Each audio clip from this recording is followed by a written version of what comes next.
আসসালামু আলাইকুম, hello viewers. আজ আরও একটি নতুন ভিডিও নিয়ে আসলাম। আজকের ভিডিওটি যে টপিকের উপর বানানো সেটি হচ্ছে একটি ফ্রিজের টপ কভারের উপরে ঘামার কারণ এবং এই সমস্যা থেকে সমাধানের উপায় কী।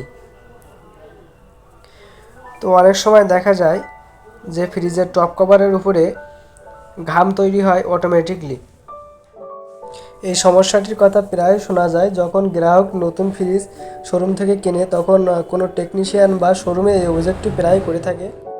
এখন কথা বলবো এই সমস্যাটি হওয়ার কারণ। সাধারণত আমরা যারা টেকনিশিয়ান ফ্রিজের কাজ করি তারা জেনে থাকে যে শীতকালে এবং বর্ষাকালে ফ্রিজ ঘেমে থাকে, এবং শীতকাল এবং বর্ষাকালে ফ্রিজ ঘামার কারণ হচ্ছে বাতাসের জলীয় কণা শীতকাল এবং বর্ষাকালে একটু বেশি থাকে। এটি একটি সাধারণ প্রক্রিয়া। এই সমস্যাটি ফ্রিজের কোনো যান্ত্রিক সমস্যার কারণে হয় না, কিন্তু এই সমস্যার সমাধানের উপায় অবশ্যই আছে। পরবর্তীতে নেক্সট কোনো ভিডিওতে আমি জানিয়ে দেব। তো বন্ধুরা, আমি কথা বলবো আমার টপিকের উপরে। আপনারা আমার সামনে দেখতে পাচ্ছেন যে একটি ফ্রিজের ফোমিং করা হচ্ছে। এই ফ্রিজটার নতুন শোরুম থেকে কেনার পরই এই ফ্রিজের টপ কভারের উপরে ঘাম তৈরি হয়।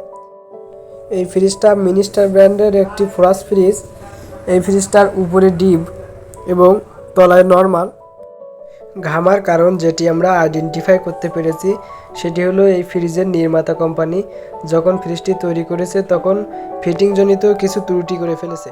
ফিটিংজনিত ত্রুটিটি হচ্ছে ফ্রিজের ডিপ অংশ উপরে হওয়ায় যে ইভাপোরেটর কয়েল দেওয়া লেগেছে ফ্রিজে, এবং এই ইভাপোরেটর কয়েলের কিছু পাইপ ফ্রিজের ক্যাবিনেট বা ফ্রিজের টপ কভারের দিকে বেশি চলে আসে, এবং ফ্রিজের যে ফোম করা ছিল ওই ফোমগুলো এলোমেলো বা খুব ফিনিশিং না, এবং প্লাস্টিকের টপ কভার থেকে ফোমের দূরত্বটা 1 ইঞ্চির মতো দূরত্ব ছিল। আবার ইভাপোরেটর কয়েলের পাইপ ফোমের উপরে থাকার কারণে ফ্রিজের টপ কভারের উপরে ঘাম সৃষ্টি হতো। এজন্য আমরা এই ফ্রিজের যে ইভাপোরেটর কয়েলের যে পাইপগুলো ফোমের উপরে উঠেছিল সেগুলো আমরা ফোমের তলায় সুন্দর করে সাইজ করে কেটে দিয়ে ওগুলো ফিটিং করে দিয়েছি, এবং দেখতে পাচ্ছেন আমরা সুন্দর করে ফোমিং করেছি। মার্কেটে যে ফোমিং করার যে ক্যান পাওয়া যায় ওই ফোম দিয়ে আমরা ফোমিং করেছি।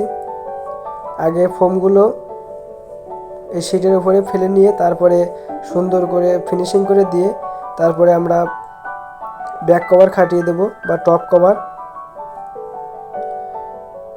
দেখতে থাকুন যে কিভাবে ফোমের ফিনিশিং করতে হয়। আমাদের ফোমিং করা প্রায় শেষের দিকে, আমরা এবার টপ কভারটি খাটিয়ে দেব। টপ কভারটি খাটানোর পরে অবশ্যই টপ কভারের উপরে ভারী কিছু দিয়ে চাপা দিয়ে রাখতে হবে। তো বন্ধুরা, ভিডিওটি ভালো লাগলে অবশ্যই একটি লাইক করুন, এবং এমন রেফ্রিজারেশন এয়ার কন্ডিশনিং বিষয়ের ভিডিও পেতে অবশ্যই চ্যানেলটিকে সাবস্ক্রাইব করুন। আর যারা ইতিমধ্যে চ্যানেলটিকে সাবস্ক্রাইব করে রেখেছেন তাদেরকে অসংখ্য ধন্যবাদ। দেখা হবে নেক্সট কোনো ভিডিওতে।